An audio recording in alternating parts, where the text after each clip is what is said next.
Hey, what's up, guys? This is Karina. And I'm Pebbles. And this is Divine Connections. On today, episode 2, season 2. Welcome back. We got a special guest in the house.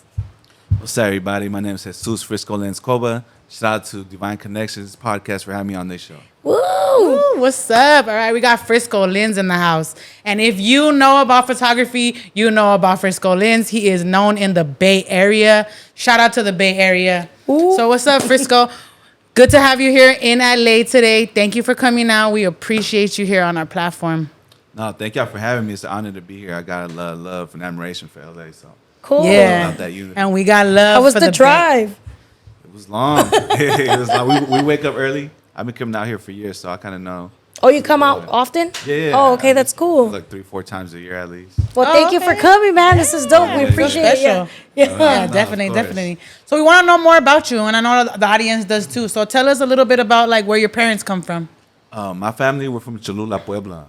That's down in Mexico. My mom came out here in the 80s. I'm a 90s baby, so just born and raised in San Francisco in the Mission District in Hunters Point. And it's beautiful out there. I got to visit there recently, back in November for Dia de Muertos. Oh, that's dope. I think we got the biggest pyramid in the world in terms of like volume. So you went back to your motherland. Yeah. Oh, wow. It was That's beautiful. cool. It's crazy because I haven't been here since I was 12. When I got there, like, Mama, I just got to DF. You know, it's like an hour and a half ride to Puebla. Like, when I get there, I want to go see the pyramid. Like, boy, you can see the pyramid from the house. Damn, that's It's crazy. like It's a that huge. 15-minute walk. So you guys got a house out there? Yeah. We got a home out there. Oh, the that's same home nice. that my mama grew up in. Oh, She damn. was So they a little kept girl. it. Yeah.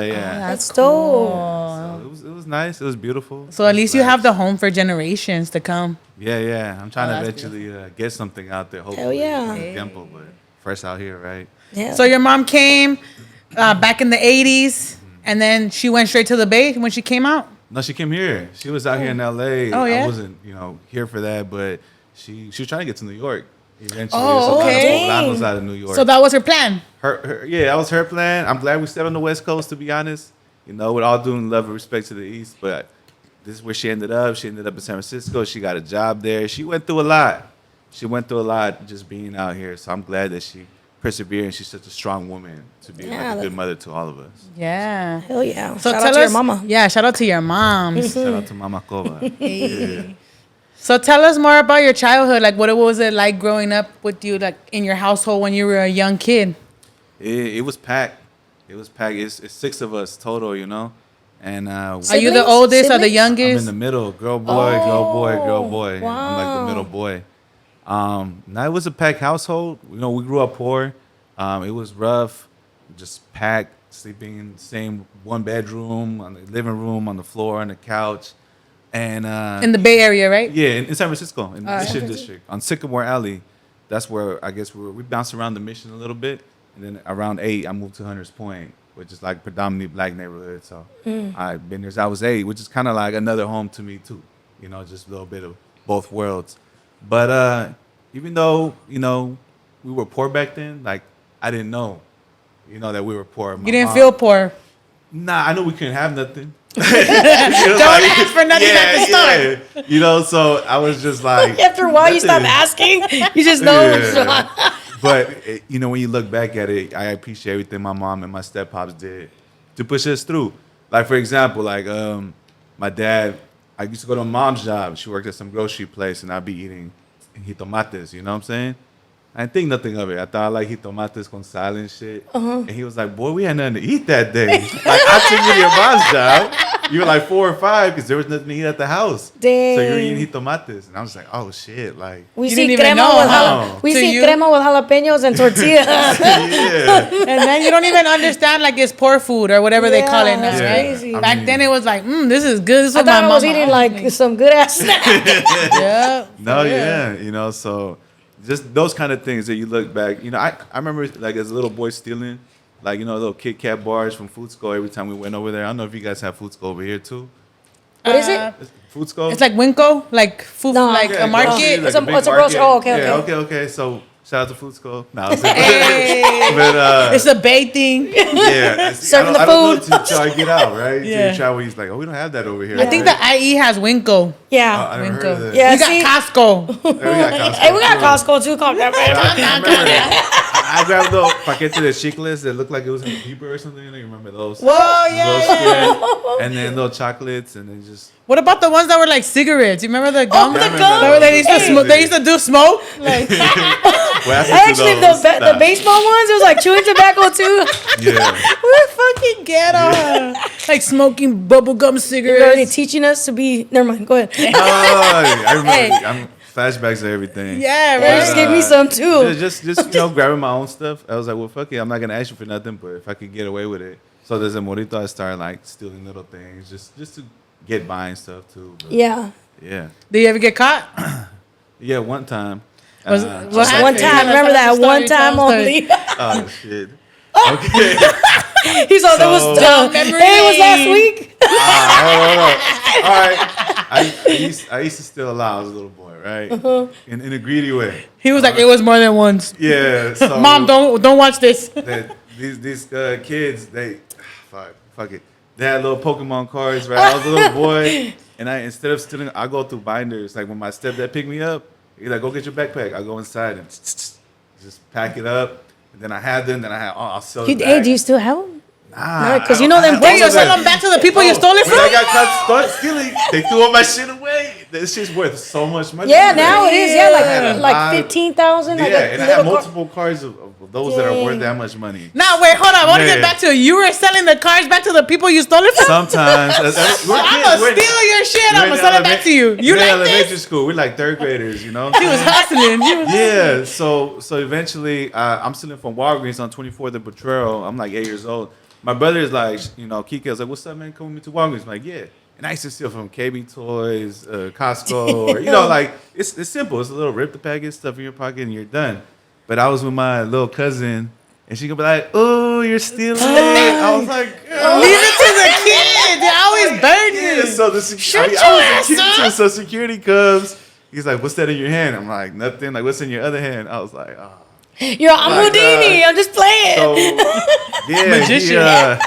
he I got caught. Found my brother. It took a picture of me. I couldn't come back. Wait, they posted you up? I was 8. She was like, So he had a picture. my mom whooped my ass. Like that day, like it was one of the longest ones. And she was mad because she had to pay $500. Oh, yeah. And it was a lot of money back in the 90s too. Hell So you got Yeah. fined when the cops came in? No, they let me go and take a picture, but they sent something to her in the mail. They gave a I'm ticket. 8. I didn't deal with none of that. Yeah, you know what I'm yeah, saying? yeah. So I just let her know that she had to pay $500. And she was pissed off. And then that's when she threw all my shit. I don't know what she did with it, but that shit's gone. You're like, Mom, you could have sold that. Yeah. We could have got that 500 back. We still talk about that. Dinner parties like, mira cuánto vale esta carta. You know what I'm saying? If you go had for a that, line, Mom. Either yeah. I'm looking for Pokemon on the And app. They're to like, be Mom. honest, I never played a game in my life. I don't know how to play it. You I'm a just collector. take it. He's like, I just know It's these ones 'cause are I worth was it. in. These ones are worth money. I was- know this one's worth. I remember being little because I'm from the 90s too. I remember, man, they were just slanging them like, hey, they had them collecting them. Kind Yeah. of like La Boo Boos right now. Yeah. You know, everybody's collecting those I don't know damn what dolls. that is, but yeah. Oh, you don't know La Boo Boo? Oh, God. Oh, it's it's just an a LA doll. thing or what? Yeah. I think I seen this little ugly doll I've been seeing. Yeah, it is. Yeah. But it just came out of nowhere. I'm like, that's what. Well, you the like? fake ones we get at the alleys down here. We call it the Lafufu. Yeah. Okay, that's what you said earlier. Yeah, the Lafufu. Yeah, but it's equivalent to that, you know? Yeah. Okay. But yeah. So shout out to my mom still. Thank you for putting up with me. I love you. Shout out to Mom putting up with him. He still owe you that Shout out 500. to all the moms. You know what I'm saying? Yeah. Putting up with Yeah. our stuff. Yeah, They appreciate do. They y'all. do. So you were a little thief when you were little. You were little sticky fingers. Yeah. I'm not putting my stuff away. So did you stop? Like what happened after I- 8 years old? What- Nah, I didn't stop. You got I just worse? yeah. I think that just comes with survival, even though I Yeah. know that.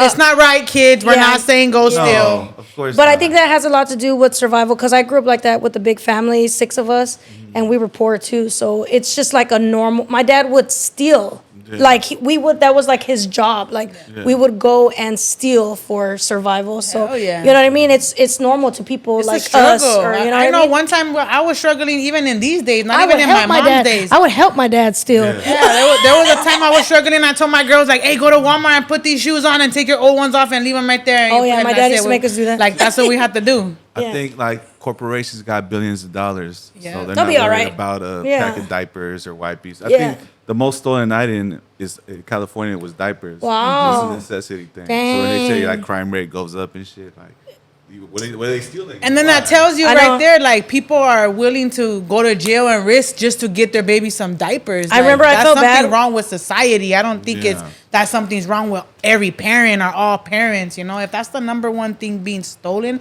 that should wake up America. Like what's Yeah. happening. I you remember know? one time, well, I got busted one time and I was in there and some lady, I felt really bad for her. She was an older lady and she was like, I'm like, what are you in here for? All because she got, stole some shoes because she really needed them. And she really looked like she was being honest, you know, and I felt really bad. I was like, dang, people are really out here trying to just survive. Yeah. Yeah.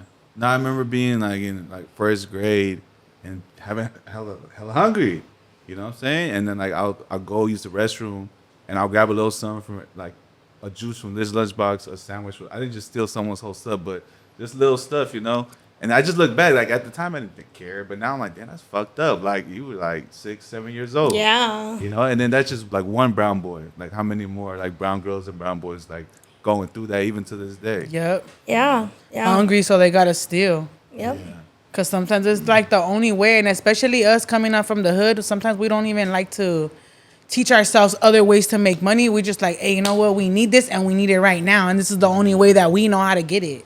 That's Yep. just it. That's Yeah. how the game is. Even when we find our own hustles, I feel like they go after us if we're not paying their taxes. I think that's where the hustle generally stems from as well, from coming that type of survival. Even when you try to do know? things legit, sometimes you're gonna find yourself constantly in roadblocks. You know what I'm Yeah. saying? Well, like vendors, for example, like they're selling stuff that we've been selling for many years, like back in our motherland. But they're like, they're oh, all you have a things like- permit. No, you got people aggressively knocking this shit I seen that, over. yeah. You know, you got people saying some racist shit to our people. Karens. Killing us. Yep. They've killed our elders. So, you know, it's hard to be a hardworking person now.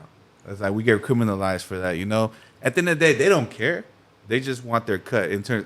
I mean, the government. Yeah. Kind of like marijuana, for example, right? Like, you sell weed on the street, you get caught.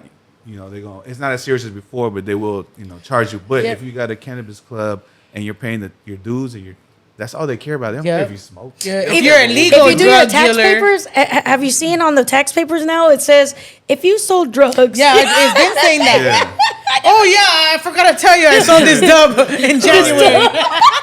It was just an eighth though. Yeah, it was just 2 times though. It was a half an Come hour, on. and I was that's it. Initials here. I won't say the who, but just know. That's funny. Yeah, nah, but hey, so sometimes we do have to steal to survive, and that's just the reality of it. But you know what? I think growing up like that too, us as youngsters, we learn to appreciate things when we get older because we know that some people really sacrifice to have the simplest things, you know? Yeah. Yeah. No, yeah, and then later just working hard too, or just hustling and finding ways to make your own money, being an entrepreneur. Like I see that in my family. Like my mama, she's always like the head of the household, just hardworking, no excuses, just All doing gas. it to this day. Like she's still working, you know. Yep. Mom retired. Like yeah, at the end of this and that. And that goes back, I feel like Yeah. also being in survival mode too. I think as a mother, you know, that's always inside of us, or even just like you know, I feel is always going to be like that for you as well. Like Yeah. not necessarily that that's a bad thing either, but you're always going to have that drive. Yeah. Like you're not going to want to give up because you've seen somebody in your family doing it. So you're going to want to do it too. It's not going to, Yeah. I believe that, you know? And no matter what her situation was, she didn't make excuses, like you said. Yeah. Yeah. So that's admirable. Yeah. Definitely. I think it wasn't until like 6th grade that she took us shopping for the first time, and she was like, "Okay, dos camisas y dos pantalones." I was like, what? Me and my sister were like, we were about to go into middle school. I was about to, and we're about to start school, and she ain't never really like. I remember her say we're gonna go shopping. So Wow. I think that's when she kind of started making a little more money and stuff like that, And the it little money changed she up. made, she wanted to give it to your kids, you know? Yeah, you know, I thought that was beautiful. That is. Yeah, that's awesome. Yeah. Well, I Wow, appreciate that's my mama. amazing. Yeah. So like growing up in your household, you know, you were poor, you had to steal things. So tell us what happened like in your early teenage years. How did it turn out for you? Shoot. I don't know. It's, in the cities, it's like a fast life. It's only 7 miles, 7 by 7. So it's just really packed, and you can't live in the city without running into other people that if you get into it, you're going to see them again soon. It's not like hella spread out, you know what I'm saying? So Condensed, like a lot. yeah, it's just packed. It's always busy. It's always noise. It's always the bus or people arguing. No parking. It's a lot. It's fast paced. So it's a good and a bad thing. But in my middle school age, I started getting more in trouble. I started just doing more things that are, like you say, is more riskier. Yeah. And my mom was always working. My stephouse was always working. And Nobody was home. I was out. Yeah. By the time I was 13, like my mom was like, no puedes ir ningún lado. My cousin called the house phone. Hey, I'll be there in 15. We're gonna go cruising. We didn't have no lowriders. It was literally cruising. Like whatever car we had, whatever bucket, whatever we could turn on. So we go through the mission. You know what I'm saying? Just whoever mama's car. Yeah, and find someone to buy some drink. You know what I'm saying? Yeah, you have to find somebody back in the days. And then just whoever's out, what's up, bro? We used to do beer runs. The winos in the front of the car. Hey, you want me to buy you a beer? Go get me some. So I was out. I remember times, hey, don't never cabrón. I'm like, put it the way. Like, I just get in the car and dip out, and we just be out. Beer run. Yeah, so plenty of those too. So I don't know. I always hung around older people. You know what I'm saying? I was always like the young one around all my folks, whether it was my cousins or my friends. And I feel like that kind of helped just me be on my toes or wising up quick. They wouldn't tolerate certain shit. I don't know, this generation's a little different. No, definitely. But back then they were real strict on how they, how we carried ourselves. Exactly. So respect when there's elders or children or don't act the fool or, handle especially your liquor. men. Yeah. I feel like men back in the days were very structured. Yeah. Regardless of where they came from, whether they came from the hood or whether they came from the suburbs. It was just different. It was different. Yeah. Way different. So, just, I don't know, stealing more, hustling, got on probation, went through. When did you get on probation for the first time? I think like 13, 14. I was on there until I was 18. Well, yeah, because it's a trap, so it's meant to keep you there. I'm gonna be real. When I got on, I didn't know how long I had to do. I was like, I don't give a fuck about probation. What the fuck that gonna do? Like, you know what I'm saying? Like, I'm gonna still do what I'm gonna do. And then when I got off at 18, I told my PO, hey man, how long was I supposed to do originally? Like, shit, 6 months? I was like, oh, hell no. I should have rolled out. But I didn't ask. Yeah. Nor did I care. Wow. So, you know what I'm saying? I just eventually just went on the run. Like, I don't really care. Like, you can't smoke, we're going to violate you. You miss class, we're going to violate. Like, it's some weak-ass shit, bro. I'm not even. So you stopped checking in? Yeah. Just like, fuck it. I couldn't even go home because he kept trying to catch me slipping at the house. So I wasn't, like, homeless because my mom didn't have a home for me, but I was just, like, couch surfing, bouncing different houses. Trying to dodge him. Yeah. I thought that was whack. Like, fuck all the probation department and the police. I don't think they rehabilitate. No, of course they don't. Like, I feel like they took me away from my family when I needed them the most. Exactly. And that's not what it's about. You know what I'm saying? I don't think it's rehabilitation. It's to make you more sick. I feel. Putting someone in a cage, even an animal, you know what I'm saying? That's not going to rehabilitate anything. It might traumatize some folks who are like, shit, I want to fuck up again. But it's going to contain us. That's all it's going to do. They want to use fear tactics to contain us, Hey, I'm going to lock you in this cage if you do this. Yeah. And that happens to a lot of our people. And that's something we got in common, both like in NorCal and SoCal, right? Like, we are oppressed by the system. We constantly get targeted.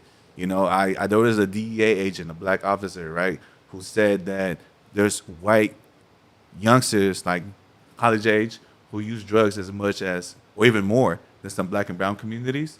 But they told him they can't go after them because their parents are judges and lawyers and doctors, right? And he was a whistleblower. So I'm like, look, he's telling you right there. We're not exaggerating. This is like DEA is like a higher level of law enforcement, right? And he's telling you there's some racist shit going on. Of course. Most definitely. There's so much stuff that they don't want brown and black people to be in positions of power. That's the thing, Or to unite, because when we're in position of power, then all of a sudden we make changes that not everyone's gonna like, and that's where the problem's at. Then we become a problem now to society, to the government, to white people. And the trip is the time they do let us get in power. Like, I question that, because they basically are a puppet. Exactly. They're not going to really do that radical change that we need. It's like Tupac said, someone got to explain why I ain't got shit. Yeah. Like, y'all got these nice $1 million homes and mansions. Y'all traveling. And no matter how hard we work, we can't get up. We can't seem to stay afloat. I feel like with those who come into power too that are of brown, or they are a puppet also for them in the background Oh, of to make us course. believe like, hey man, like, oh look, one of us.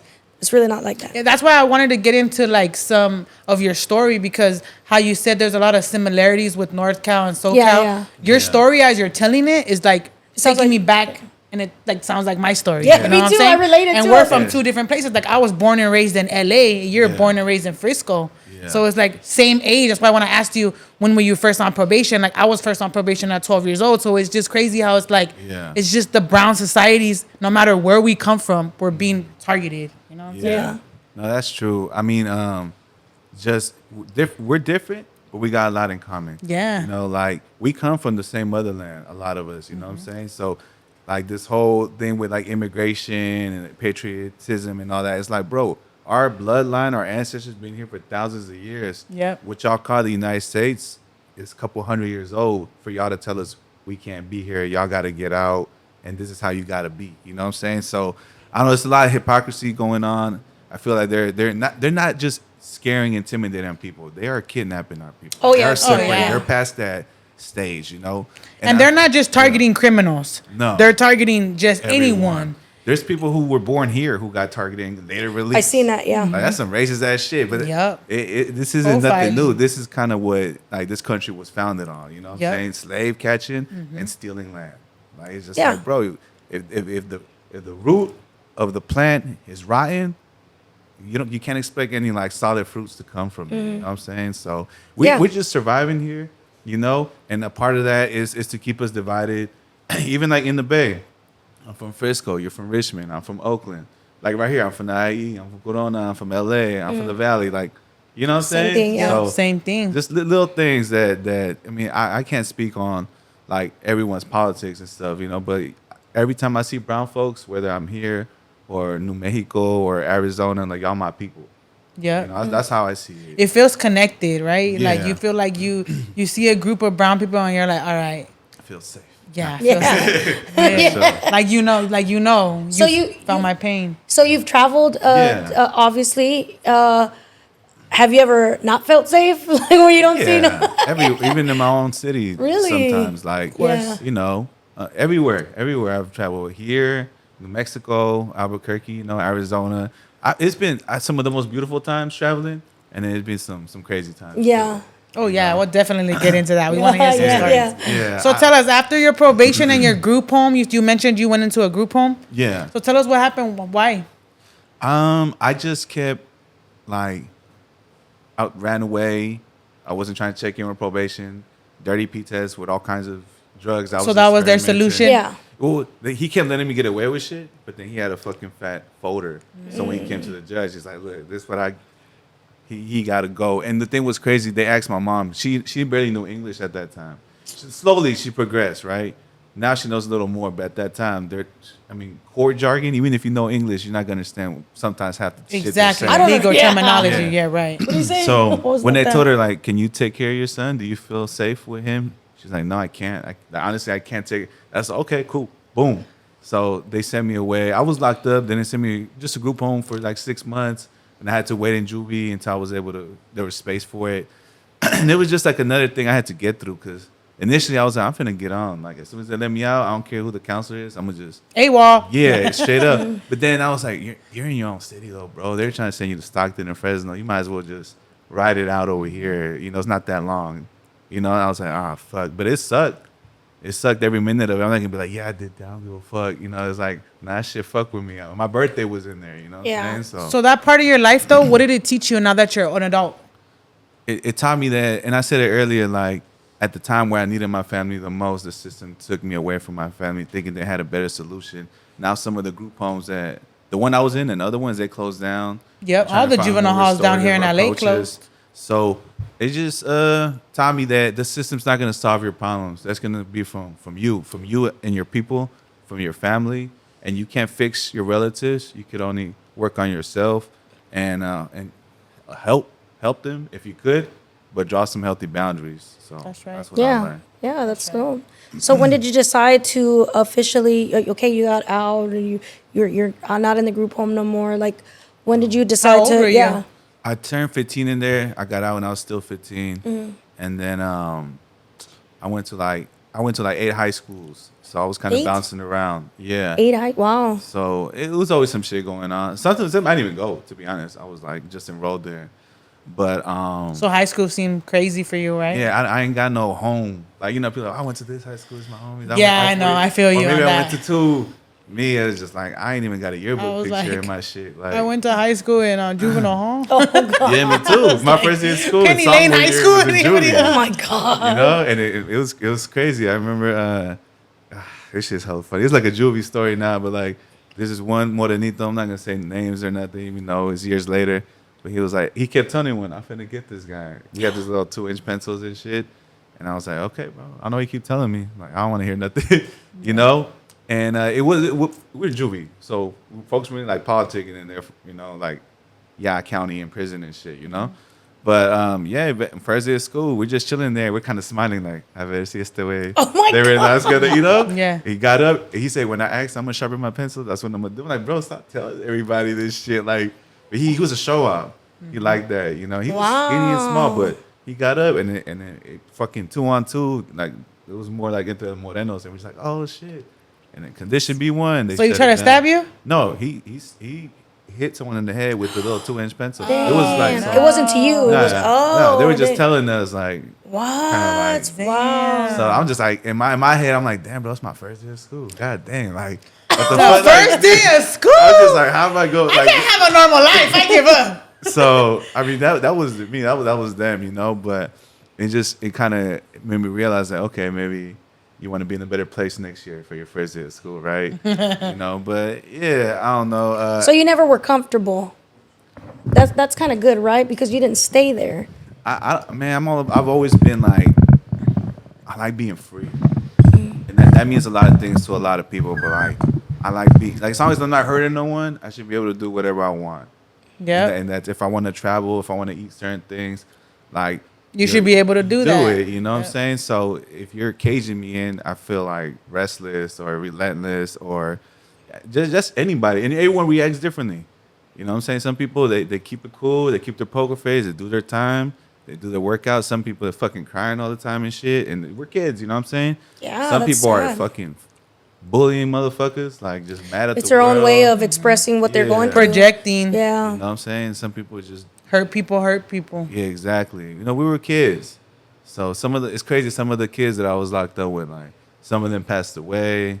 Some of them were like, "What's It's crazy, bro, huh? How you been? Like, good to see you." And you know, I got my kid now and shit. With my lady, I was locked up with that fool. We were like 14. You're like, oh, okay. But it's good when you see people that you come up from that situation, huh? Like Yeah. one day we were sitting in a cell in juvenile hall, but now look at that person. They're traveling the world, or they have a degree, or they have a whole family, and their whole life has changed. Yeah, and then you know, a beautiful thing. We squashed a lot of stuff. A lot of folks like we That's resolved right. it. You know, we're older, and that's just us. That's our individual lives. You know what I'm saying? So that feels good. Where I could kind of go and like almost everywhere in my city, basically at this point. But that took a long time. You know, it's like, oh, what's up with this fool? And why you coming around? Oh, it's his cousin. And just conversations. And then also the kind of work that I started doing. I started working in the community too with young folks too. And, you know, just. Wow, you did? Yeah. Oh, wow, I still that's kinda do amazing. that to this day. I think I started when I was like 19. Oh, okay. So right after high school, Yeah. tell us more about yeah, that yeah. time. Tell us, yeah. So I guess, you know, high school was rough. I was just all over the place. I was just trying to have a good time. I don't feel like I was a bad person and shit. But I got off probation, and then I got right back on 6 months later for a robbery I didn't do, but I didn't snitch. So everybody just went down for it another 2 years. I was like, God damn. You know, like they just got off 6 months ago. And Wow. you know, but at least, you know, I carry that with integrity because you could walk with your head high and not worry about like anything, you know what I'm saying, paperwork and shit like that. Where nowadays, more motherfuckers are snitching, and it's crazy to me. Like, what's accepted, what's cool, what excuses. I'm like, nah, bro. Like, even if They you're not in normalize that a lot of life, shit, Like, snitching ain't cool. No, even if you're not in that, you know what I'm saying? It's bad. It's Yeah. dangerous. Even if for you all ain't of a us. gang member, snitching ain't Yeah, cool. snitching ain't cool. Yeah, let's say Like, that on camera. you know what I'm saying? So, like, just in general, it was a different time. But I worked at a few different jobs. I've done catering since I was a little boy with my mama. I used to be in the kitchen. right. She still works in the kitchen. She's like a good-ass cook. And shout out to the mom. Not Hey. little visit. Not but I've done that too. I work different catering companies. We do like weddings and quinces. Still now? Not no more. Oh, but okay, like then. my whole Okay, yeah. life. Oh, okay. And Oh, then, so that's what. Okay. So you always worked. Your mom put you to work. Oh yeah. Oh yeah. She Shit, like. since I was young, 12. No, even like I was 8, I'll come help. But like, yeah, 12, I kind of was getting my own. Consistent. Yeah, on weekends. So yeah, because she didn't want me wearing Levi's and jerseys. And she's like, I ain't buying you no baggy clothes. I'm like, Mom, them jeans are hella tight. I'm not wearing that. So well, you could buy your own fucking clothes. If you work for it. Yeah, and I did. And that's the way you raise a Yeah. man. Wow. Yeah, but then when I got put in the group home, my PO fucking threw away all my shit. No Levi's, no Dickies, no none of that. I was like, hold up, Dang. Yo, I actually work for that. Yeah. So I was It's just different like- when you pay for it, not your mom. Yeah, so I was like, that's all my shit. Like, damn, but I had to get a new wardrobe, you know what I'm saying? And, well, anyways, I guess after high school, I tried different jobs. I worked, like, at the Giant Stadium. I worked for Comcast, catering gigs, delivery driver for, like, Domino's and Indian food. I was just like, I kept calling off a lot, too, so that's probably why. It wasn't for you? Yeah, I didn't want to work, you know what I'm saying? It wasn't your calling. I just feel I be feeling like life's short and I be wasting my time doing shit I don't want to do.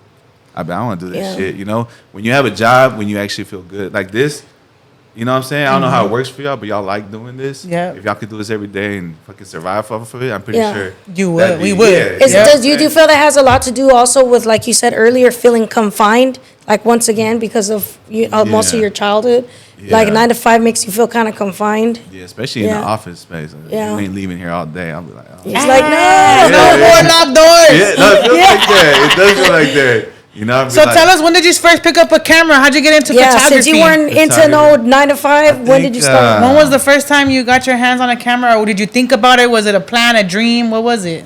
Has it always been a passion? I don't know. I used to just take random pictures with my phone about this is what I'm eating. This is a mural in my hood. This is, just random shit. So I wasn't a photographer, but I feel like everybody was doing that early damn days, right? That's what it was about, yeah. I started doing a lot of cop watching, like recording the police with my phone. There was a lot of pages popping up, people being killed. I think something that kind of turned me out was Oscar Grant. Police for Oscar brutality? Grant. Yeah, just for Oscar Grant and his family got killed in 2009. He was handcuffed, and then he was on his stomach, and they shot him in the back, and they killed him. And there was a video of it. And I watched the video, and I felt like I was going crazy. I was Yeah. like, wow, he was handcuffed on his stomach. Like, I'm not the most gamed up dude in all my laws, But he was helpless. yeah, like, what the fuck's your like? Oh, I thought it was a taser. The cop only did 11 months. Yeah, I never heard that story. Changed That's his last crazy. name, and then he's out of state somewhere. You know what I'm saying? But I watching that video kind of was like, bro, I felt helpless, and I didn't want to fucking post on fucking social media. I wanted to go out, like I want to do something. I didn't know what. But I couldn't just be there. So we went to a couple actions. Me and my homies. I wasn't consistent. It was just something I did, and it got crazy on the first day. But you were always interested in like activism, especially against like police brutality. Nah, I didn't really care about nothing that wasn't me in the world. To be honest, I was like, I don't give a fuck. That ain't me. But That story changed your life. Yeah, definitely. Your perspective? Yeah, I mean, I never liked the police.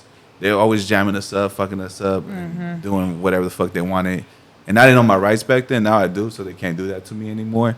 But back then, it's like, get against the wall. We're like, all right, shit. Give us your IDs and shit. We're like 15. We don't even got IDs yet. Yeah. You're just doing whatever they say. Yeah. It's just like, whatever. To not get shot. Yeah, so that's always been a thing. We knew, like, in general, like police and ICE and Law any kind of enforcement. La enforcement. migra way. yeah. Well, they say la amiga policía la misma porquería. Yeah. You know what I'm saying? So definitely after that, I mean, just I think anyone, not even on no political shit. If you see someone handcuffed with their back, hands on their back, and they're laying on your stomach, and they get shot in the back and they get killed, I don't know.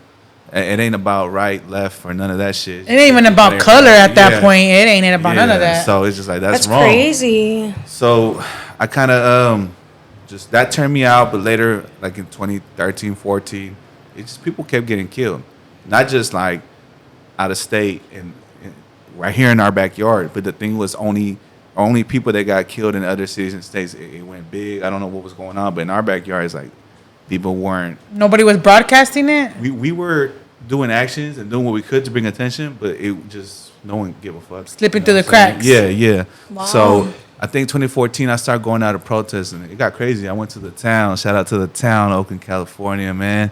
A lot of respect. I'm from the city, but when I gotta give credit where it's due, I'm gonna give it. You know what I'm saying? Of course. So I went there, shutting down freeways. It was fires. It was fucking flashbangs. It got crazy. I'm new.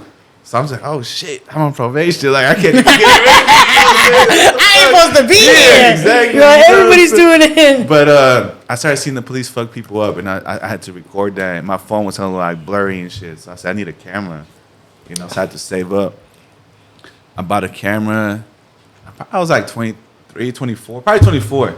I bought a camera finally, and it took a while. It wasn't like I'm buying next week. It was like a couple months, like 4 or 5 months. It was the seed was already planted. Yeah, but to record police. Not, okay. So yeah. that's how it all started. Yeah, That's not how watching. Friscolens started. Yeah. Wow. Police, Yeah. watch out. We gonna watch you. Film the police.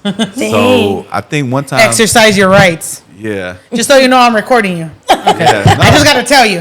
What's crazy is there's plenty of videos where the cops get recorded and they still kill somebody. I don't give a Oh, fuck. yeah, yeah. And there's And somewhere, they still get away with it. Yeah, and there's somewhere when they know the cameras out, they're like, fuck, I gotta calm down because I don't want to lose my job. But most of the time they don't lose it. They just. I don't want to lose my Transfer. benefits. Yeah. So I think one time I was at Twin Peaks, San Francisco, California. If y'all ever visit, if it's a clear day, go to Twin Peaks. If it's I've a heard of foggy that. day, don't go. If it's a what? If it's a foggy day. It's don't foggy Go. a lot. So I went out Yeah. there once and it was, no, twice. It was hella foggy. Yeah. So when I went to the bridge, it was beautiful, Yeah. but it was like you can't see where you're walking because it's foggy. So that's what I'm saying. But if it's a clear day though, then go to Twin Peaks. You can see the whole city. It's hella beautiful.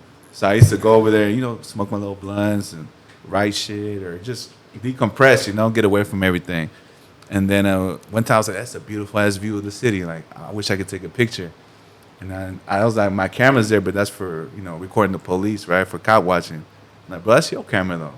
Like you can do whatever you want with that Yeah. shit. So I ran, I grabbed it, fucking took my first picture, and it's like I got addicted after that. Like, Wow, you remember your first like. shot. And That's then awesome. I went to the hood. I started taking pictures there. Then I went to Hunters Point in the projects, and I started like shit that a lot of people come to our city and they'll take the pier and the little trolley in downtown, and that's cool and shit.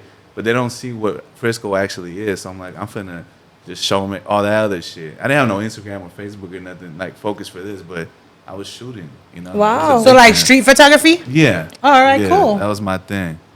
I love street photography because I feel like it tells a story. Yeah. And it really tells a story. And then when you look at people's faces or eyes in street photography, I It's like deep, to it's deep. It's like you can see their pain. You know what I'm saying? Yeah, I think I took a picture that day of a paletero, some graffiti, some pigeons, Twin Peaks, some projects. And what year was this? Probably like 2014, 15. Oh, okay. Maybe 15. Oh wow, you've been doing it for a minute then. But it wasn't like on Friscolens or this is my photography page. It was You were it was for you. it. Yeah. And I just brought my camera everywhere. I took one of my youth to court in Santa Rosa, and then like I just pulled over and took pictures of all the woods and trees. I'm sorry, you said the what? One of my youth. Like Oh, I was working with young people. Oh yeah, let's go back to that. You were talking about that's when you since 19 years old you continued to work So, with them until. Ever since I was 19. So What exactly would you do with the youth? Yeah. If you don't mind us asking. So I went through this program towards the end of my 8 high schools. It was the 7th one. And they helped me out and shit. You know what I'm saying? They helped me get a job and shit, but I couldn't keep it. But anyway, I came back and I said, I need a job, bro. I can't say this company, but I just got played out. They didn't pay me for 3 months. And like, I need money now. I'm going to get paid eventually because I quit. It's like, all right, cool. What do you want to do? I was like, I don't give a fuck. Bro. Put me in the kitchen. Like, you know what I'm saying? Yeah. But he's like, they did an intake. Intake is kind of like when you first meet someone and they ask you all these questions on personal shit just to see your needs and how they can help and support you, right? So, shout out to Demetrius Durham from Hunters Point. Shout out. From the point, shout out to you, the first dude that sat down with me, and also Sean and Eason. It was all brothers, all Morenos. I was the only Mexican there. Oh, wow. And they showed me love. They That's showed- right. A lot of my people, y'all weren't hiring me. Yep. I was on probation, and y'all was like, we'll give you a call. And I was like, Yeah. all right, I know that. I'll give you. I almost gave up. You know what I'm saying? But they hired me. And not right away, though. So he sat down. He got to know me. I guess he liked me. I guess I'm a little wiser for my age. Told him I want to work with youngsters and help them out and shit. So they were like, "You want to do some public speaking?" I was like, "Hell nah! Like I'm kind of hot right now. I don't want to be like on camera." He's like, "Well, talk to our funders and we get some more money." I was like, "Nah, I'm cool, bro." And they was like, "Okay, I'm gonna be real. Like, if you talk to the camera, we get more money. We can help more people like you." I said, "Oh, okay." Wow. Like he kept it real. I like, you just tell me what it is and I can move. But you start moving funny. I was like, I don't trust it. But I was like, I could do that. I took some public. He sat down with me. We started reading some public speaking tips and all kinds of shit. What did I think about it? He really invested a lot in me, Demetrius. You know what I'm saying? So eventually, every day I'm coming, and then I got like a jealous ex that would hit me up like, "Where you at?" Toxica. You want to hear this? It's getting good. She like, "Where you at?" I'm like, "I'm at the school." Like, "You ain't at no school?" Like, "I'm at the school." Like, I could do a lot of shit, but this is what I'm doing right now. You know what I'm saying? But at the end of the day, it's like, I don't care what people think or believe. The truth is the truth, and that's it. Like, I can't do nothing else for nobody. Yeah. So I'm in there just learning, and dudes giving me up like, "Hey, don't talk to her like that." I was like, "Nah, fuck, like I'm not doing it." Like, still though, like you gotta be a man. You gotta, you know what I'm saying? I remember sitting down in a small room with him, and he was like, I was like, "Hey, can you not look me in the eyes like that? I feel I told him I feel confrontational, and I know you're not, but I feel that way, you know?" He's like, "I'm sorry." He said, "When I respect a man, I look them in the eye when I talk to them." And I was like, shit. That was like a learning moment for me. It's not confrontational. Yeah. It's actually respectful. Yeah, so I was like, "Yeah, I hear you. I'm not ready for that right now." He's like, No, it's understandable. Thanks for telling me that." But he kind of like, my pops, my stepdad, he raised me how to be a gentleman, how to work hard, how to, women first, all that. Shout out to your step pop because it takes a real stepdad sometimes to step in and really teach us the things we need to learn. Yeah. And that's my pops. He's there since I was like 2. He ain't never left. So it's like, that's my pops. Like, it feels weird calling him stepdad, but I don't want people like, "Oh, he got a good biological dad." I'm like, nah, bro. He doing his own wiggle, right? Yeah. So, but Demetrius, he gave me up on a lot of other things like resume building, cover letters, public speaking. Important things. Yeah, that, I was like, I don't know why I'm here, but I need At the time, you probably were like, but now as an adult, do you agree that all those things really do help? Well, at that age, I kind of felt like I knew this was going to be good for me. Yeah, that's crazy. Yeah, that's good. I wanted to learn. So eventually, they came up to me. Easton, he's a 49er. He was a football player in the 80s. Oh, he was dang. number 80 before Rice. So it was his program. It was called the CARE program. And he came up to me, "What's up, man? You want to work for me?" And I was like, "I don't know how to do nothing." He's like, "You want to work for me or not?" And I was like, yeah. But I really, like, what can I bring? So he left, and then my mentor, Demetrius, looking at me, "I don't know how to do nothing." So when I bring you a job, and you say, "I don't know how to do all this nothing," classes like, we've been giving you a resume tips, exactly. and you tell somebody, "I don't know how to do nothing." So, I mean, that was hilarious. But eventually, I started as a peer advocate. That was my title. So I was working with people that were youngsters, 16 to 24. Dope. And I was 19. So I was just gonna say you were younger. Yeah. That's why it was peer advocate. Yeah. So I was really doing tutoring, and it's crazy because I learned a lot there. I was there for like 4 or 5 years. Wow. But I'd be helping people my age or older, and like, "Help me with this." I'm like, "Shit, I don't know this," and I go tell them, "Hey, they need help with this math problem," and I don't know it. And he'd be like, "Give me a book." Oh, so that's what it'd be. It'd be like homework and stuff. It was a truancy school. It was a school for people that didn't go to school. And Okay. they came for like case Like management. a continuation type Kind of yeah. case management, and then they got enrolled in school, and then it's like wraparound services is what they call it. So he was like, "Here," he gave me a book, learn. I was like, "But they're waiting for me." He's like, "Well, hurry up."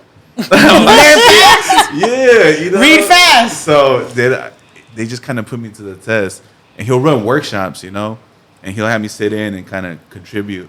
Eventually, he's like, "You gonna start running your own workshops?" And I was like, "Fuck, man, I don't want to do that. Like, I'll do all this other shit." But he tied me to where like I'm starting to do resume and cover letters for everyone that started coming in. Like, he had his own group of people, but he's like, after like a year and a half, he's like, "This is your group, your caseload." Not officially, because I wasn't a case manager, but this is your caseload. So I said, "All right, sorry, helping resume, cover letters, making sure the interview skills, running workshops." Then I became a life skills coach. I moved up. Oh, that's right. After like 2 years, So I was like, shit, I'm not even going to school. I tried to go to school for some things, and I got all the shit I like knocked down, but like science and shit, I was just like, oh man, like I want to sit here 2 times a week for. Where'd you go to school at? I went to City College and just that was it. That's cool. But I learned a lot more at the program that I was working at. Eventually, after like being there for 4 or 5 years, that's in the black neighborhood too. That's in Hunters Point, so that's like where RBO posses from. It's crazy. Different rappers from the Bay. Like, And you mentioned it's the projects out there? so it's projects there, but it's not all projects. Some of it is homes. Like I grew up near Oakdale for a little bit. I live on Revere and Lane, and then that's projects. But I live more on the house side. Then I moved towards Double Rock. And I know those neighborhoods, they don't get along, but that's just where I grew up at by the Samoan church.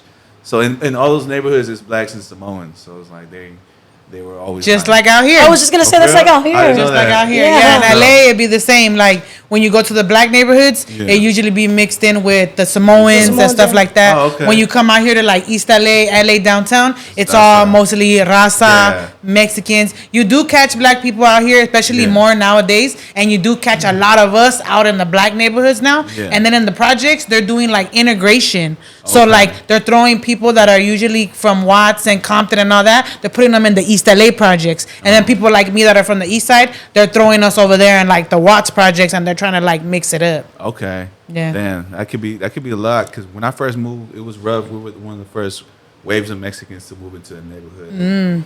It's a rough transition. Oh yeah, You know, definitely. It's like they're just like, why are they moving in? And Yup. My folks used to live there. Now they got taqueria here. It wasn't even nothing like that, but that's just just like when white people move to my neighborhood, I definitely feel some type of way. Oh yeah. Yeah. Oh yeah. But it's different because when widows come, they're gonna close down your shit. They're gonna raise the property value, and then they wanna make their own rules. And cafe, right? Yeah.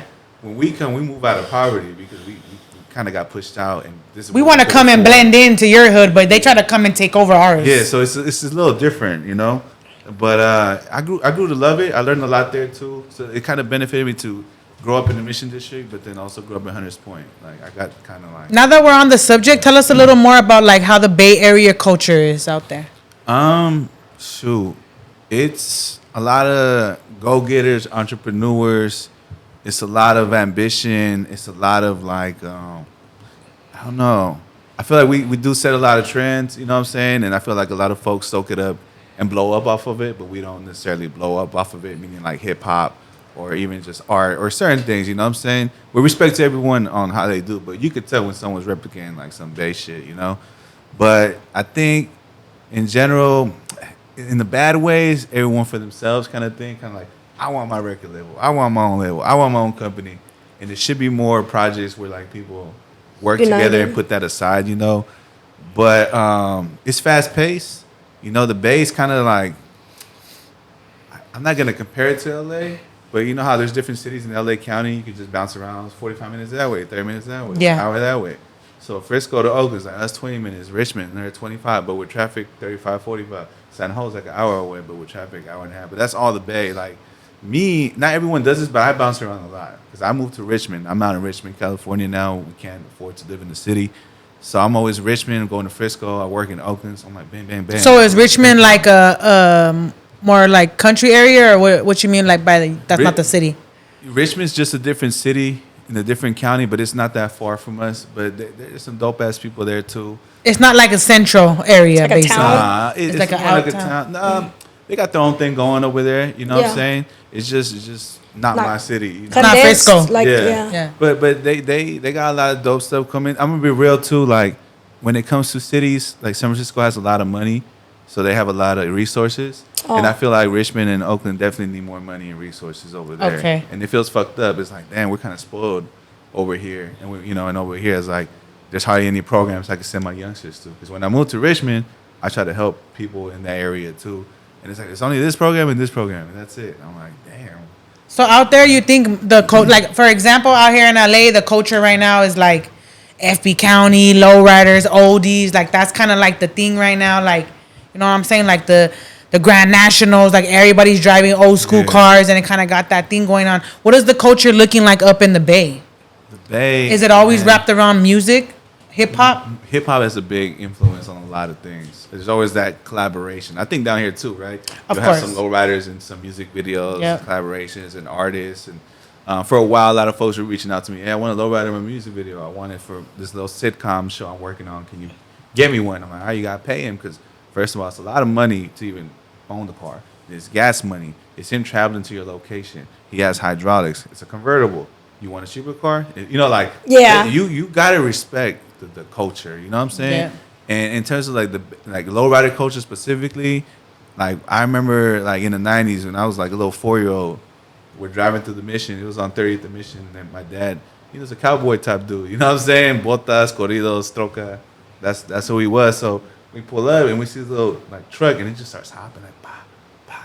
I'm like, oh shit! I'm looking at it. He's like, you like that shit? I'm like, yeah. Look at that. He's like, I didn't teach you that. What the fuck? Like, you know what I'm saying? He's like, where's the horse? Yeah. So I feel like in general, like if you're a little Mexican boy, you're gonna like lowriders since you're a little boy. At least me and my homies, lowrider bikes, or we never thought we were gonna own one, but we definitely liked it. We used to draw them. We were like teenagers, Yeah. zoot all that stuff. But I think around my teenage years, it was the hyphy era. It was a lot of beige shit. Crunk. Everybody was crunk. So yeah, I mean that was E40 like, was lit. yeah, it was different. We wanted to be more trendy, more new, more just exaggerated, different from everyone else. So we changed up our style. Like a lot of that old school stuff, at least in Frisco. I can't speak for other cities. Maybe Oakland.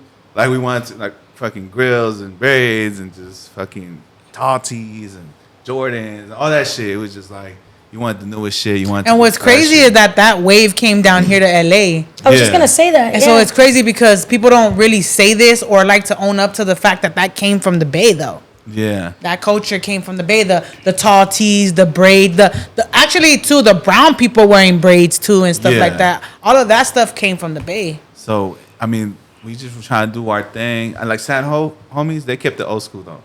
They some of them are flashy and shit, but you see the Cortez, the high socks, creased up. You know, all that shit. They're like, hey, I ain't with none of that shit. Like I'm you know, Keeping they keep it it old old school. You That's know? right. So you go to Frisco, you hear a lot of like Frisco rap or hip hop or just new shit. You go to San Ho, you hear more like freestyle and oldies and you know and some hip hop shit. You know what I'm saying? So it's a mixture. It's generations too. So I feel like everyone wanted scrapers and you know, I guess donks is what folks call them now, with big rims and sideshows. A lot of that. House parties. People were fucking doing all kinds of shit. So that lowrider shit kind of like there's fools that never stopped, but they kind of kept it away or they're just cruising their own, and there wasn't a lot of like big cruises like there was. There was some shit going on, and I'm gonna be real, I wasn't necessarily involved in all that, you know what I'm saying, until like 2015 when I, you know, got my own car and shit. So around, I can't say a year, but by the time I started coming back out, there was a lot more lowriders coming out. I think social media had a big impact because, you know, fools. Oh yeah, because you said 2014 is when you first took your. Yeah. I was gonna ask that. So like, tell us how social media has helped you grow, like as a photographer, and maybe some people that you met along the way. Social media has been a big tool. You know, I feel like a lot of people use it for like stupid shit or to keep us ignorant, but people use it for like their business, to be an entrepreneur. People use it to spread awareness. People use it to, I don't know, just highlight what's going on, their creativity. I feel like I use it for like a mixture of different things, and just, I don't know, taking pictures of cars, of people, of events, our cultural, of actions and protests, or just anything that I come across, you know, and not just in my city, but like other cities as well. I feel like people be like, oh, girl, look at this picture you took of you, or look at your baby, so cute, or this is my car, thank you, bro. You know, like they just love that shit. People like to see us looking good. I feel like they always highlight a lot of negative shit about us. I'm not saying they're true or not, but I want to highlight the beautiful like stuff that we do, our people, our culture, you know what I'm saying? And I always come from a place of love. So like when I'm in the town, I'm showing love. When I come down here to LA, I'm showing love. When I'm in Albuquerque, it's like I'm interested. I'm like, where the tacos at? Where the murals at? Like, what's the history over here? You know, with all due respect too. But I'm curious. I'm pretty like upfront and stuff. So when did your following blow up? Was it with photography or was it with your police videos? Both. Oh yeah. You know what I'm saying? Like sometimes. Which one went viral? Where you're like, damn, and just all the followers started coming in? Because I seen your page, you got like 20K. 26K. Yeah. And I think it's been waves. It's been waves. Like if there's like a big event and a lot of people go, like here in LA specifically, like models, San Diego, like that too. But like, let's say Torres Empire was one in 2017. Car clips. Yeah, Torres. It was a big show at the LA Convention Center. I got to meet Danny Trejo, Danny de la Paz. You know, it's like LA, Hollywood's right here. You know, food's here. There's a lot of opportunity here. You know what I'm saying? Shout out to Danny Trejo because he's always showing love to the people. I got a dope story with Danny Trejo. Man. Such a solid dude. Can I tell you? Yeah, hell yeah. We want to hear that. So I'm with my homie Osuna Photography from the 805, and I'd be like, you from LA? Like, nah, fool, from Oxnard, dog. I'm from the 805. I'd be like, oh, my bad. He's like, it's an hour away. I was like, my bad. I just be lumping it up. That was when I was younger, you know what I'm saying? So we're down here and we're by the convention center. It's hella traffic. Y'all got ridiculous traffic. We do too. I just can't stand it anymore. No, you guys do too, because I was stuck on that bridge a few times. That shit is rough. So there's no going around. If you're stuck on the bridge in the bay, you're just stuck. Yeah. So I see some like bombas. It's 3. Well, it's 2 and then a lowrider, and they're getting off the freeway. I'm like, hey, follow that fool, bro. And he's just like, nah, man, the GPS is this. We're like, I don't care what GPS. They're probably from here. They probably know. Like, to avoid the traffic. He's like, okay, fuck it. We're in this bucket.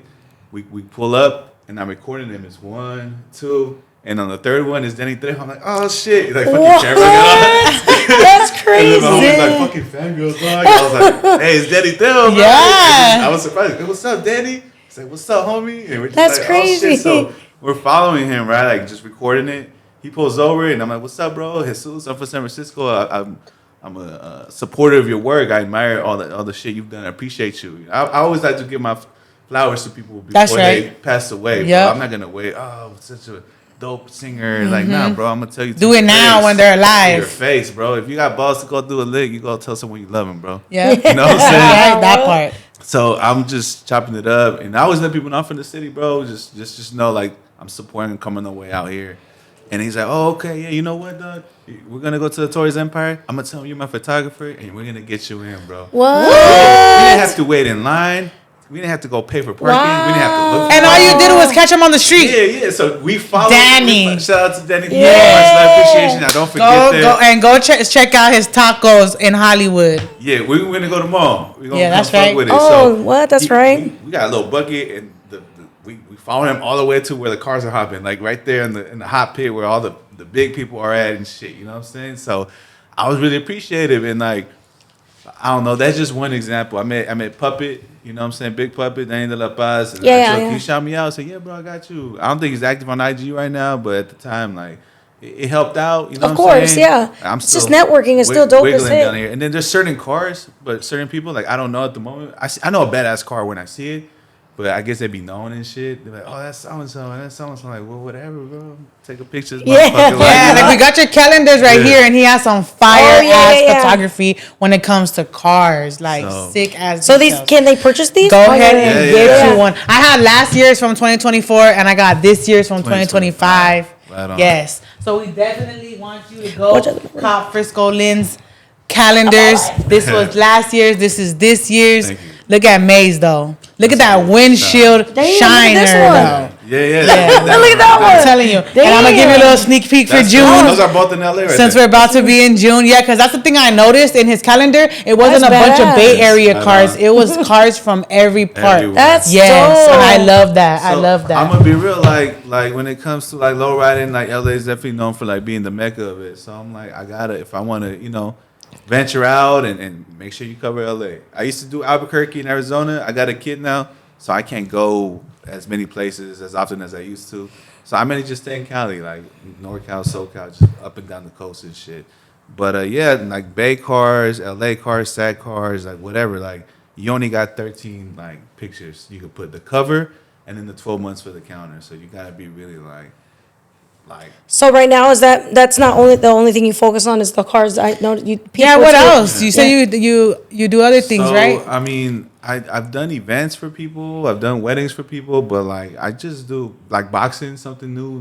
My nephews, they're boxers and shit, so I go with them in their gym and I take a picture of anything. Like I don't care what it is. I've done food for my mama so she could promote her business, like some ceviche with chips and shit, make it look all nice. Like get creative. Alfajores, Mexican wedding cookies. So. You know, actions, but at actions you gotta be mindful. You don't put nothing that's incriminating for anybody. Right, you know right.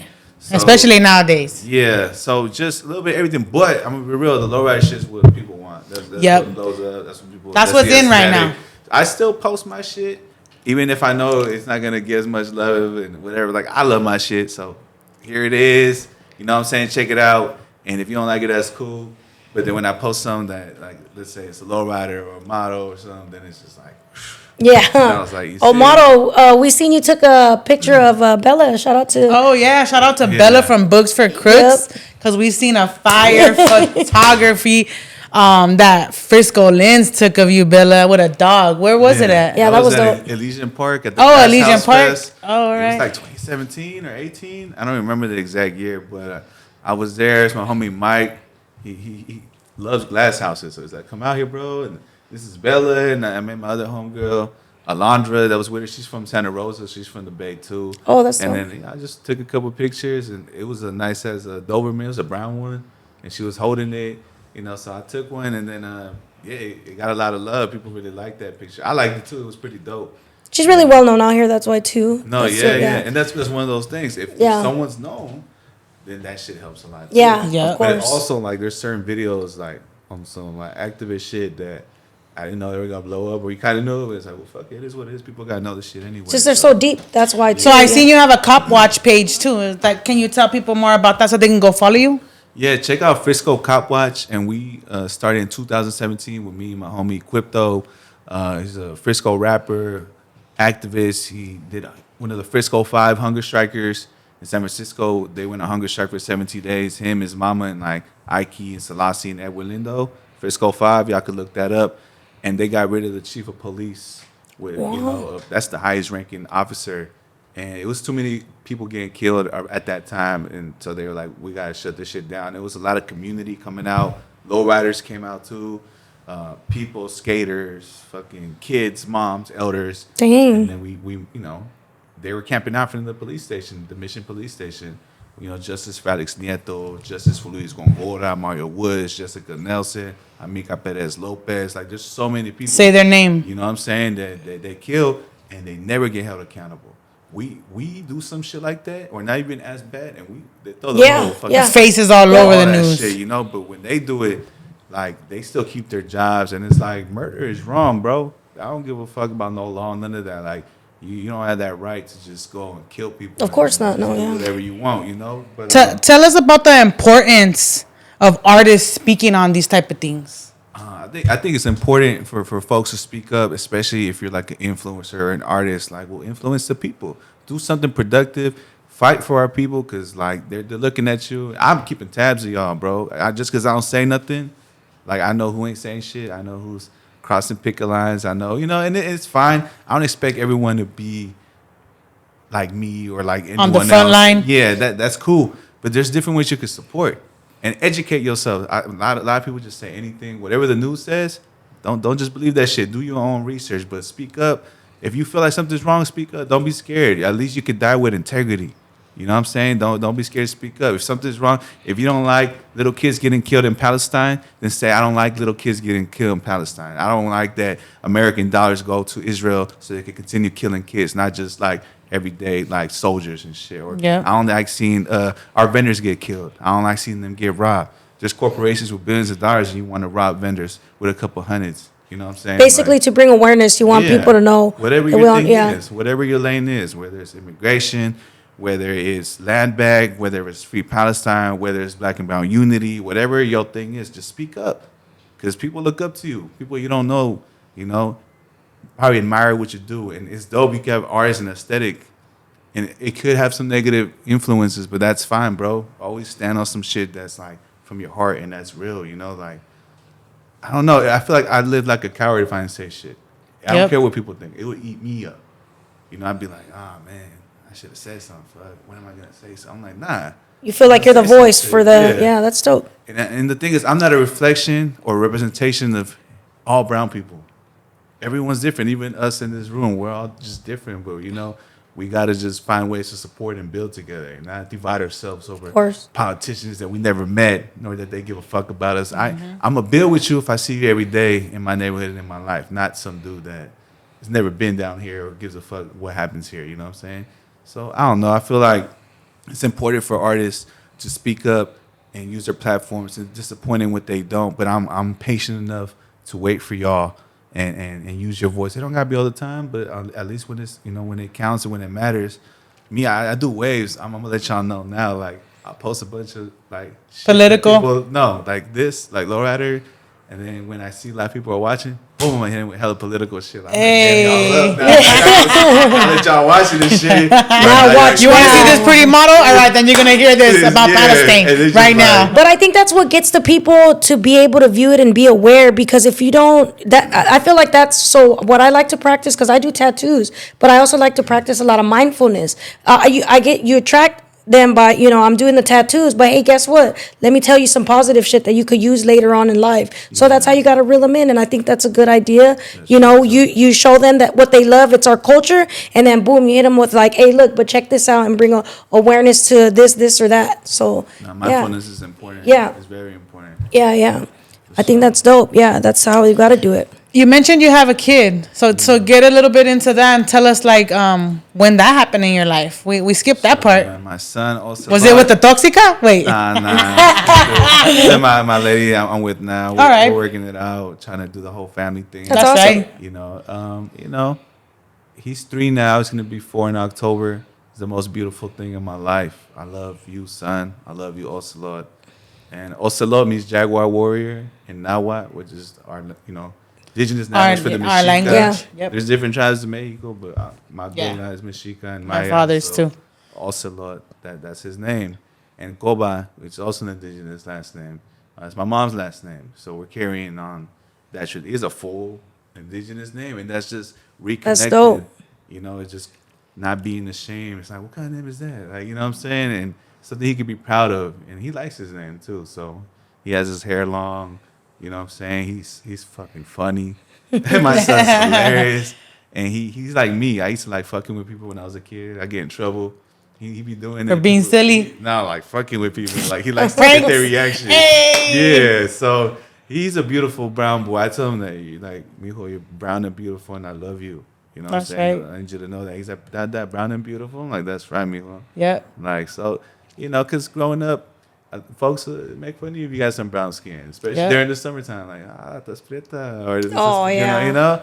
And it's like, that's not a bad thing. You know what I'm saying? And that's how colonized we are, where we got white skinned people want to be brown people want to be white. It's all fucked up.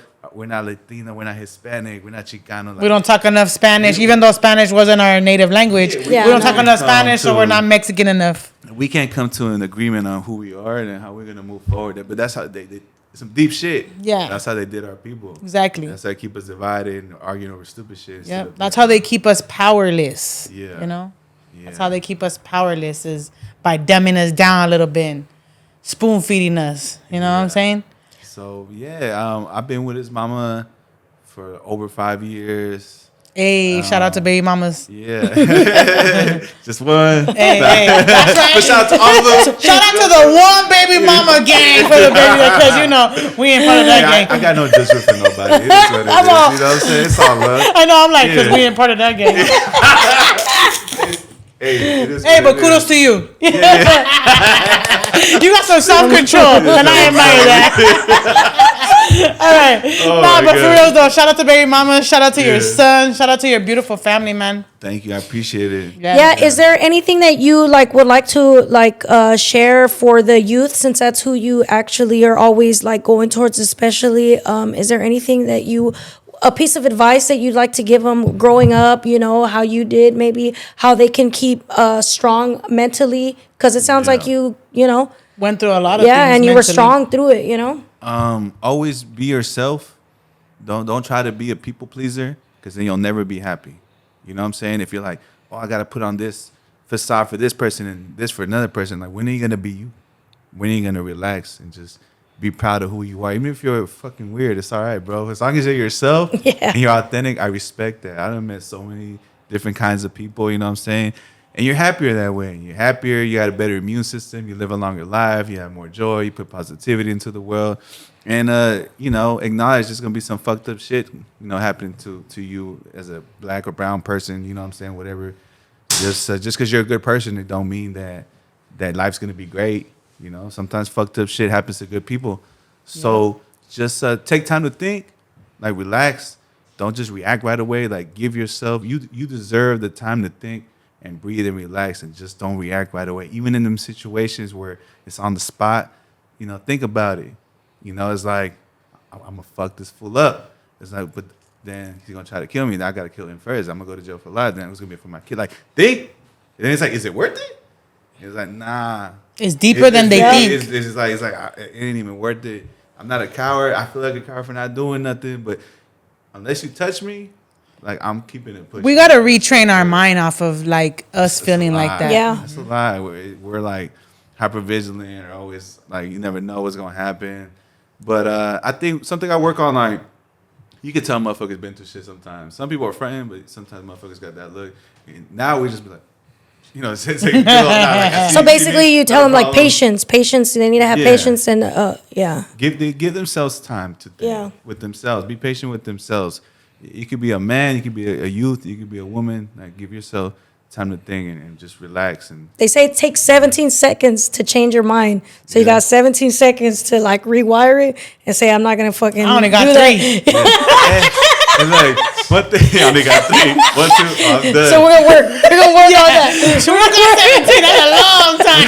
We're gonna work. A lot can happen in 17 seconds. Yeah, I think like in the long run, if you think about it, like you gotta pray for to your ancestors and the Creator before you go out into the world. Like, look, I just want all positivity and deflect all negativity when I go out. Exactly. Like, make sure I got the strength to overcome anything that comes my way, and the wisdom to make the best decision in those moments. Protect my son, protect my mama, protect my lady. Like, my family. Yep. And when you pray like that, you gotta believe it. You gotta Yeah. believe it with your whole soul, and I swear it works. Like, people always tell me, like, what do you do, like, to be so protected? Like, I don't know. I just pray. People get this. I pray in my own way.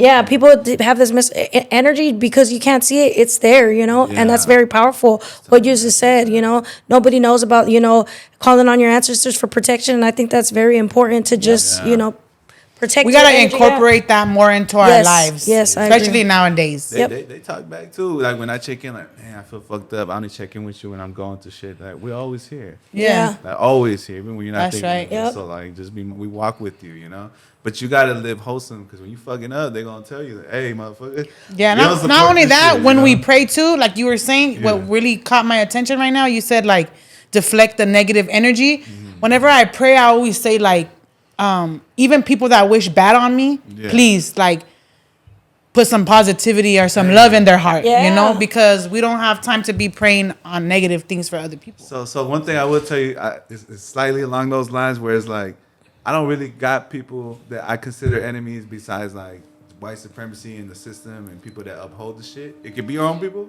but nobody personally. There's people that don't like me. That's cool. Yeah. They're unhappy with themselves, but I be thinking like, I want them people to succeed and be prosperous, so they could get their mind off of me. Yep. And focus on your own shit. And take that hate out their heart. Yeah, like, just don't worry about me, bro. I'm not looking for you. It's all good. And they could be happy and not even give a fuck about me, and that's better. And that's why the blessings reciprocate into our lives, because we're not throwing out bad energy for people. We don't wish bad things. Can you let the youth know how important that is? Even though, because right now I feel like a lot of the youth, even me growing up, probably you, we didn't have that to actually. What's that? Maybe you'd like to share. Maybe you'd like to share something with the youth that how important that actually is. You know what I mean? Which part important? Just believing in something like that, and praying and everything that you just mentioned. You gotta believe. I'm not talking about any specific religion. Yeah. And if it is, cool. I got no judgment, you know what I'm saying? But have faith and push through. And you can't just be like, you gotta have meaning in life. You cannot, like, you don't want to feel empty. You don't want to have broken dreams, and you don't want to. There's people that die very sad, bro. Too early. They're like, damn, I didn't get to do any of the shit I wanted to. I'm really dying right now. They say the worst thing in life is regret. Yeah, so that's kind of how I and feel regretting things you didn't do, not regretting chances that you took that didn't work out. Regretting things and chances you didn't take is the worst thing. Like when I wanted to come down to LA, like for years, I tell my homies, what's up, bro? Let's go to LA. Come with me. It's a long drive. I never driven down there. Like, nah, I'm cool. It's like, okay. And then the time got closer for an event. I'm like, what's up? I'll pay for the hotel. Help me pay with gas. Like, nah, I'm cool. And then like a couple of days, hey, well, I'll pay for everything. Just pay for your own food. And then I didn't go because I didn't want to go by myself. And it happened a couple of years. So I was like, fuck, man. I don't want to go out there by myself because I don't know no one out here. I ain't checked in with no one. Yeah. So I said, fuck it. One day I just fucking vámonos. I went by myself. Took that rolled risk. up my blunts. I'm Dang. driving down there with my camera. Good for you. And I met a lot of people. I went through shit down here too, but it's all like love and respect. Yeah, but you wouldn't experience this without the risk. Yeah. It takes us to feel uncomfortable for us to evolve. What's that saying? Life's a risk, carnal. It was tough, though. Life's a risk, carnal. Definitely was. Yeah, and then be aventado. Like, give yourself a chance, throw yourself in the fire. Like, what if this life is a matrix anyway? You're gonna be like, well, might as well live it up. Yep. Since you're here, shit, like make your moves, you know. So, don't hold yourself back. That you'll regret that shit, but don't dwell in the past too much. Just move forward. Also, what would you say to any aspiring photographers or anybody that may be sitting home right now thinking about picking up a camera? What would you say to somebody to get them, to follow through with their dreams? I would say be yourself, be original. Don't copy no one. You could be inspired by others, but don't literally copy anyone. You want to be yourself. If you see a photographer taking a picture from this angle, you go to the other angle. You make that shit, yours. You make it better.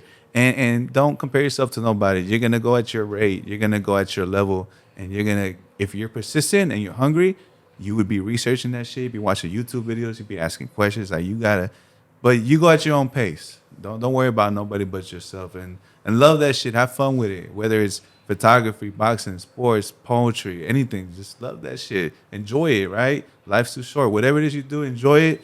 And just be original and just make sure you put some meaning behind your pictures. Don't just take pictures. Oh, this is cool. This is aesthetically pleasing. Like, put some, represent for our people, because there's a history book being written right now, and we're not in it. So we got to tell our own. Oh, wow. History, That's beautiful. That's right. Yeah. That's deep. Thank you. Yes. Yeah. Thank you so Thank much. y'all. Appreciate Before it. we wrap this interview up, I just have one more question for you, and I just want to know what are some goals that you have? I know you mentioned you're trying to make your family work right now, but aside from that, what are some things that you are working on now and that you plan for your future?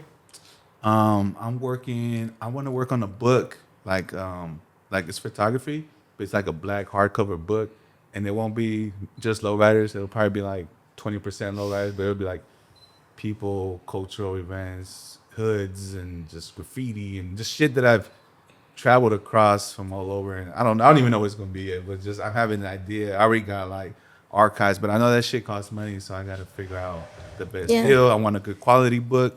It's gonna be expensive to sell. I want to do like an event. Working on my calendar. I'm trying to get some shoots out this year. I love working on my calendar. I feel like that's the most popular item of the year for me. So I take pride in that. You know what I'm saying? And just more prints and more shirts. I get a few ideas. I'm just figuring out how to get it released in a certain way or curated a certain way. That's not my strength in curating, but I just love doing the art and be like, this is what I did, y'all. We got to find a better way. Bam, here it is. Yeah. Don't forget to get his calendars on your page, right? Yeah, you can get it on my website at friscolens.com. There you go. I'm going to start having more prints available. It's been a while, and I got a lot of shirts and stuff, so yeah. Is there any other places you plan to travel besides LA? Like, should anybody be, looking forward Waiting to for your having you in arrival, their yeah. town? I was just in San Diego, back for Chicano Park Day. I'm going to Sacktown for the California Lower Holiday event. San Ho got a lot of dope events coming up, like King of the Streets.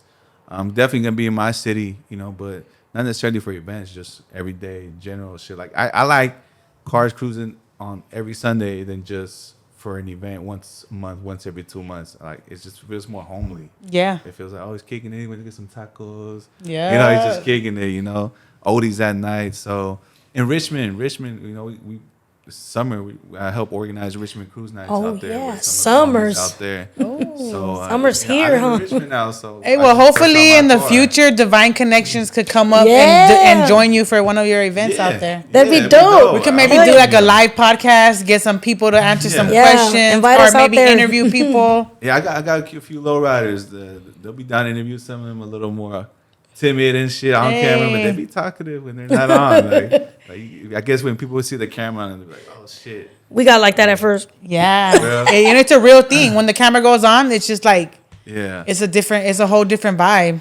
Yeah, I try to. I'll be like, just be myself. I don't memorize shit and just get it all out. He's like, did you get my hair? Right on, y'all. All right. Well, thank you so much. We appreciate you, man, for coming all the way from the Bay just to interview like, with Divine for real. Connection. Thank you so much. Yeah, this is dope. This was great. Definitely a good interview. I appreciate y'all. It was an honor. Thank you. Thank you. This episode was sponsored by Belmonte Media. Pebbles Tattoos and Soul Supply Company. Don't forget to catch us on. This was episode 2, season 2 of Divine Connections podcast. Catch us. Catch us. Hey.